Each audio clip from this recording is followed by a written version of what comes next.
there, Mandolin Pickers. Welcome back for part 2 of our look at There's Going to Be a Party for the Old Folks, the tune that Tiny played with the all-star lineup at the 1985 Ashokan Western and Swing Week. Once again, thanks to Roger Weiss for posting these videos on YouTube. This has been one of my favorite things to do, just kind of search through his channel and find some of those Tiny and Matt Glazer gems that are out there. So thanks a lot, Roger. I really appreciate it.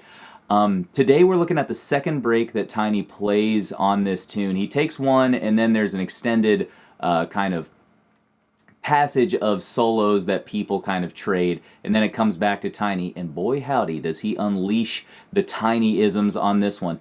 I want to point out there's this lick that we've actually seen in a few breaks before that Tiny played a lot in his later years, and it's this really versatile blues lick that kind of goes something like this.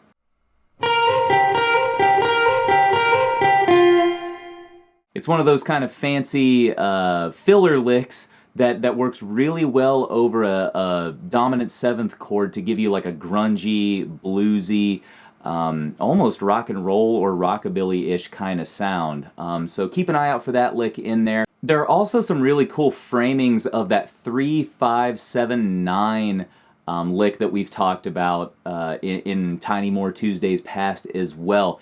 One of the framings that I'm talking about in this solo is really cool because it happens during a really quick 1-6-2-5 turnaround where each of those chords gets 2 beats. Oftentimes it's really hard to target chord tones on those kind of passages for beginner or intermediate level swing players. It goes by really quick, and it's hard unless you have the vocabulary to kind of let the listener know that you're playing over those chord changes. But Tiny gives us a really cool passage that we can use to transpose into other keys and whatnot to play 1-6-2-5 progressions. The lick goes a little something like this.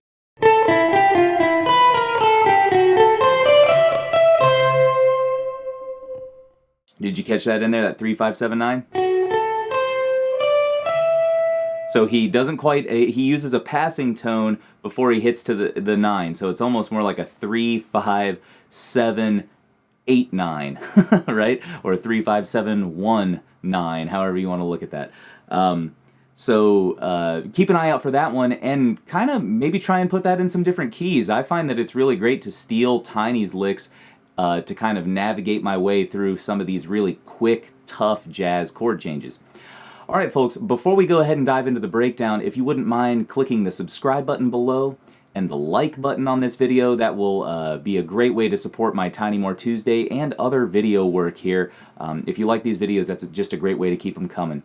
Also, if you want a free PDF of the tablature and sheet music to this transcription, just go ahead and check out HayesGriffin.com. Alright folks, let's dive into the breakdown.